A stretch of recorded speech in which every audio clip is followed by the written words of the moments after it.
Welcome to Premise Quest number 141. So wheelhouses. We all love wheels, but no one ever talks about their houses. And that is exactly what we're going to do today. We are talking about how the wheelhouse affects a car's aerodynamics. And this ties into a video we did recently called Automotive Aerodynamics on our YouTube channel. So if you haven't checked that out, check that out. And in this video, we went through some of the theory as to what makes wheelhouses less draggy or more draggy. In this podcast, we'll be going through some recent research onto this topic. And to do this, we'll be looking at a paper called Investigation of Wheelhouse Shapes on the Aerodynamic Characteristics of a Generic Car Model. So you can find this in the link in the description, and it's open access so you can play along at home if you like. So cars produce quite a lot of drag, and a large portion of this comes from the wheels and their surroundings of a wheelhouse. In general, it's about 25% depending on the car itself. So a quarter of a car's drag comes just from the wheel area. That's quite a lot. And I'm kind of upset with this paper because in their literature review here, they mention a few papers about wheels and in particular the rim designs, but they don't mention any of my papers on this topic. I guess I can take solace in the fact that they didn't mention many papers on this topic, so they probably just zipped through this topic. Anyway, putting my hurt academic feelings aside, let's jump into what they are doing. So as shown in figure 1, they will be investigating how the wheelhouse shape affects a car's aerodynamics. So in this figure 1, we have three different cars here. The first one is an Audi Q5, the second one is a RAV4, and the third one is a Mercedes GLA 200. And you can see the front wheel here and the wheel housing. And if you're just listening to this on Spotify, you can watch the video on Spotify and or our YouTube channel. And so in this picture, it's very easy to see the difference in the wheelhouse shapes with the Audi having a very curved shape. So you can see like it's literally just like if you have a semicircle. Then you have the RAV4, which has a much more angular design. Not necessarily square, but imagine like a half hexagon. And each side is similar in length and the angles between the sides are quite similar. Then we have the GLA 200 and this wheelhouse is much squarer. So instead, while this study will be investigating these three designs, they aren't going to investigate them on these exact cars. So instead, they're going to be looking at something called an armored body. And in figure 2, we can see this armored body here, and I've talked about these bodies in other podcasts. But in a nutshell, an armored body is just a very simplified shape that produces all the major aerodynamic features of a car in general. So it doesn't have all the details, but all the major vortices, the flow separation areas, all that, it captures. And it is effectively a rectangular prism with a rounded front and the back roof is chamfered. So the reason for using this shape is twofold. The first is that by having this exact same geometry for each of the three wheelhouses, you can isolate the effects of the wheelhouses and not have other effects from the rest of the cars jumbled in. This makes it much easier to directly compare the effects of each wheelhouse design. So for example, if you had the Audi Q5 or the RAV4 or the GLA 200, the front of the car is going to make quite a big difference, as well as where the cooling flow is, as well as the brake discs and everything. Like it all works together. So by putting a armored body on these wheelhouses, you take away all that additional stuff and you just focus on the wheelhouses themselves. So the second reason why an armored body is good in this case is that there is a huge body of literature on the armored body. So this research can be compared to other research and used in the future. So it's a really good approach here to use the armored body. One thing I should mention is that they have also incorporated a gentle diffuser on this armored body. So at the back here, you can see there's like let me zoom in a little bit. I think it's 5-degree diffuser angle. So that's not necessarily part of every armored body, but they just did it here to make it a bit more realistic like a regular car.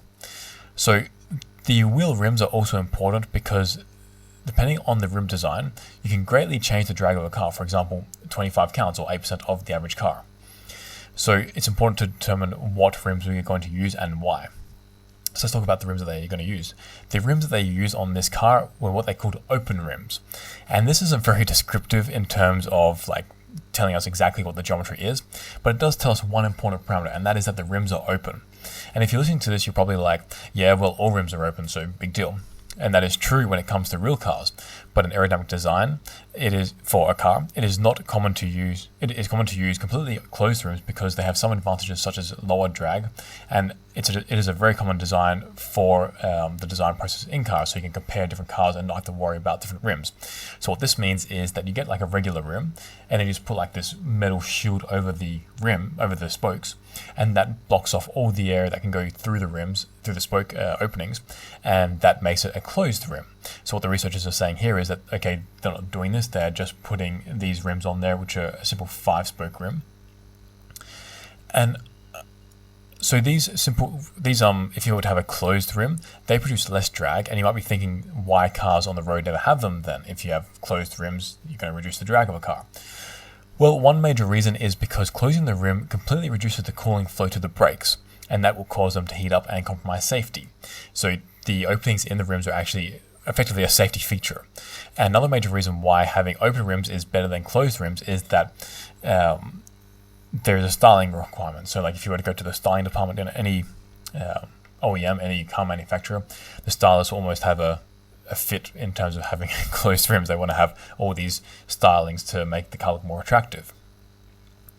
So when these researchers say that the rims are open, they're just telling other aerodynamic researchers that they are not using closed rims, which is kind of the industry baseline. In terms of the rims they used, figure 3 shows them here, and they are very simple, like they are just a basic 5-spoke rim with quite a lot of opening area. That results in these rims approximating most of the rims you'll see in real life, and these rims are also very draggy. So if you go out onto the road and you look at the next 10 cars that go by, there's a good chance that half of them will be like a regular 5-spoke design. They might have like a little bit of a contour to the rim or whatever, and like the surface might be a little bit different, but generally speaking, they're just a general 5-spoke rim. So these approximate them as well. And one thing the researchers made sure to note is that along with the actual geometric differences between the different wheelhouses, the wheelhouse volumes also changed. And this is quite an important point. So the Audi had the lowest wheelhouse volume, while the Mercedes had the greatest wheelhouse volume. And if you watched our YouTube video, Automotive Aerodynamics number 13, you will note immediately how this will affect the car's drag. So let's move on to their method that they used. They used CFD in this research, and the computational domain is given in figure 4. The domain is quite good. The only thing I'd prefer is that if the inlet would be a little bit farther upstream than what it currently is. Currently it is only 1.5 lengths downstream, upstream, which is quite close to the front of the vehicle, and you could get some like upstream effects that kind of modify the flow around the vehicle. Apart from that, the domain width and outlets are quite well sized. The main widths are 7 widths of the vehicle, which is pretty good, and the outlet is located at 5.5 lengths downstream, so that's pretty good too. They noted that this domain had a blockage ratio of 3.2%, which is fine, and the friction velocity was 15 meters per second, which gave a Reynolds number of 1.04 million, and the turbulence intensity was 2%. So this turbulence intensity level is quite an interesting selection in this CFD, because in CFD you can select whatever you want. But in real life, the turbulence intensity of a car rolling down the street is almost anything. So 2% is an acceptable choice. But when you go into wind tunnels, this 2% value would be very, very high. And most automotive wind tunnels are well below 1%. So this makes it difficult to validate any CFD with wind tunnel data, because the turbulence intensity levels will be different. You'll be hard pressed to find any wind tunnel data that was taken at a turbulence intensity level of 2%.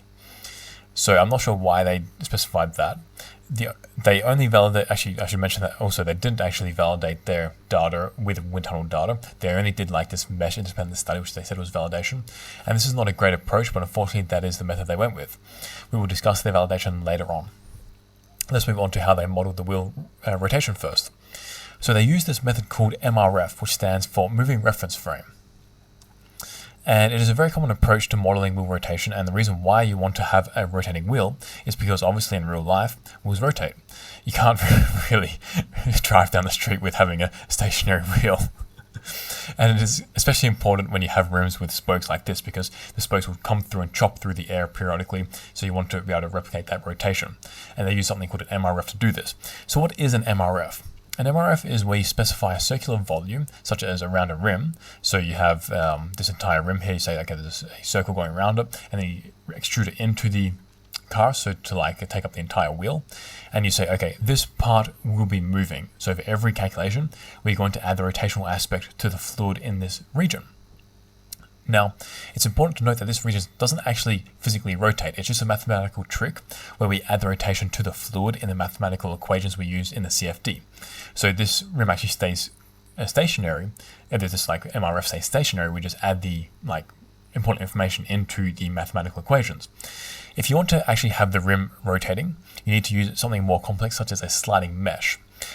But the MRF approach is a very common way to sort of modeling the rotation of the rim cheaply. And it should be noted that there is no current way, at least no way that has been published, that handles the rotation of the wheel very well. Every way has its quirks and is not 100% accurate. So the MRF approach as well, I should mention, one major drawback from it is because the wheel itself is not rotating, the spokes aren't actually moving with time, and that is important because when you think about the wheel, let's say you have one spoke coming along and then a wake will shed from there, the next spoke coming along will move into it and like chop through it. Whereas the way we have it here in MRF is that this upstream spoke will still have that wake shedding, but the downstream spoke will now just like go through the wake a little bit further downstream and more upright or at a different angle than what it should be doing. That is quite different to what happens in reality. But c'est la vie. So this is how they modeled the wheel rotation here. Let's now move on to the turbulence model and the validation of this CFD data. So they used the SST K-Omega turbulence model, and they used it in RANs for the initialization of the flow field.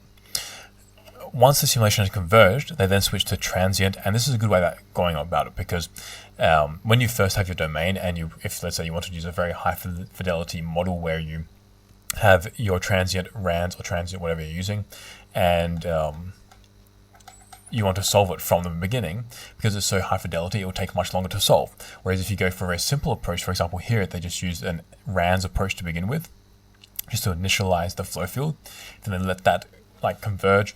Then you can switch over to the transient part, which is more accurate, but it's also more expensive to run. And that way you can do it quicker. You can do the entire simulation in a fraction of the time it would take if you were just to start from transient as well. Once they had the steady state converged, they then switched to something called an IDDS, which stands for Improved Delayed Detached Eddy Simulation. And this approach lies between RANs and LES. So with IDDS and DDS and DES in general, what happens is near the walls, you have the RANs equations are solved, and then away from the walls, the simulation then switches to LES. So IDDS is an improved version of this where the LES portion of the calculation is prevented from triggering into action too soon. So what this means is, in the traditional DES, which stands for Delayed Eddy Simulation, Detached Eddy Simulation, when you have, when you get a little bit far away from the wall, sometimes the LES part can kick in too soon, and then you get errors occurring around the wall, and this results in wrong simulations and also divergence. They then came up with DES, which is Delayed Detached Eddy Simulation, which delayed this from occurring, so to make sure that you wouldn't get this problem happening near the walls. They found that to be inadequate, so then they moved then to IDDS, which is now the go-to approach for industry. So to validate the CFD, the researchers looked at various grid meshes. So the coarsest mesh was 5.15 million cells. The next was 5.85 million cells, and the third was 6.05 million cells. And before we go any further, this refinement process isn't really adequate because the number of cells didn't really increase very much. I mean, between the coarsest and the finest meshes, there is only a 20% increase in the cells. That's not very much. A better and more common approach is to double the number of cells for each mesh. So in the coarsest mesh, which was 5.15 million cells, in the medium mesh, we then got to 10.3 million, and then in the finest mesh would be 20.6 million. This inadequacy in the mesh refinement shows in the lift and drag coefficients, because if you look at the lift and drag, it's all over the place. So they have some results down here with the drag coefficient of where you have the lift and drag errors here, and you can see that between like the coarsest and medium, there's like a 5% error, then for the drag, and then between the medium and fine, there's a 3.2% error. Then if you go to the lift, it's a 255% error between the coarsest and the medium, and then 247 between the medium and the finest. This shows that the errors are like quite bad, so I wouldn't say that the results have converged here, the meshes have converged. You definitely need to increase the number of cells that you have and do a better convergence study here. So from this, I think that only the general trends can be trusted from what we'll find here. We can't really trust the quantitative values because, as you can see here, first of all, the errors are quite large, but secondly, they haven't really converged yet, so we can't say that the mesh that they've used is good. So from here on in, and in the next podcast, which we'll look at more results as well, we will be focusing mainly on the general flow features and not on the exact values because of this problem here. And I think the general flow features will be fine. I mean, we can see that the drag coefficient, the trends are quite good, like it's converging towards the experimental data here. The lift, on the other hand, well, they don't have a great result here, and that's probably due to the way that they've modeled the wheels rotating, which is quite common anyway. But anyway, I think the flow physics is fine to look at, and the actual result, like the actual quantitative data, we won't focus on too much. Let's move on to some of the results before we conclude this podcast. So let's look at figure 9 and figure 10. So figure 9 is pretty cool. They show the static pressure on the armored body surface, and I'm quite surprised at just how large an effect the different wheelhouses have on this. So we can see here that you have the color bar ranging from minus 80 pascals to 50 pascals, and if you look at the rear here, also the front here, you can see how far downstream this low pressure region occurs. So for figure 9a, which corresponds to the Audi Q5 wheelhouses at least, you can see that the low static pressure extends probably about almost to halfway down the driver's side door where it would be. Then if you were to go to the Mercedes, this low pressure extends pretty much to the rear passenger side door. So it goes down much further, and that's just from the wheelhouse change. I didn't expect it to be that great. Then you have the RAV4, which is quite similar. Also, you can see if you look at the top of the wheelhouse, there's a lot more low pressure leaking out of the Mercedes wheelhouse compared to the RAV4 wheelhouse. So you can see here, there's a bit higher pressure coming out of there. I would suspect that there is probably some sort of vortex coming out of here, which is resulting in that low pressure range there. So we can see that there's a really big difference between the low pressure zones around the wheelhouse downstream of the front one for these wheelhouses. For the rear wheelhouse, there's not much of a difference for the pressure on the surface of the car. We can see that between the three different wheelhouses, they're all hovering around minus 10 to minus 20 pascals on the surfaces around the rear wheelhouse. So it shows that only the front wheelhouse is really affecting the flow quite a lot, at least in this figure. Now moving on to figure 10, we see the thermokinetic energy contours and streamlines in the wake of the three configurations. So 10A results is for the Audi Q5, 10B is for the RAV4, and 10C is for the Mercedes GLA 200. So the vortices, so there's quite a big difference between each one of them. And for example, the vortices that roll up in the wake are quite different. The authors, for example, have identified one of the vortices as N1, so N1 here, N1 here, and N1 here, for each of the three wheelhouses. And for the Audi, the N1 vortex occupies almost the entire upper half of the wake. You can see it here. While the RAV4 and the Mercedes N1 vortex is quite minor and really almost not a factor. I mean, you can see N2 is bigger, N3 is bigger for the RAV4. Here, N2 is bigger, and so N1 is not really that important here. Another interesting difference is a vortex occurring in the bottom half of the wake, which the researchers termed N2, which we see here, here, and here. For the RAV4, this one is very prominent and taking up about the entire bottom half of the wake. For the Audi, it is very minor, and there are other vortices, or at least the N1 is significantly greater.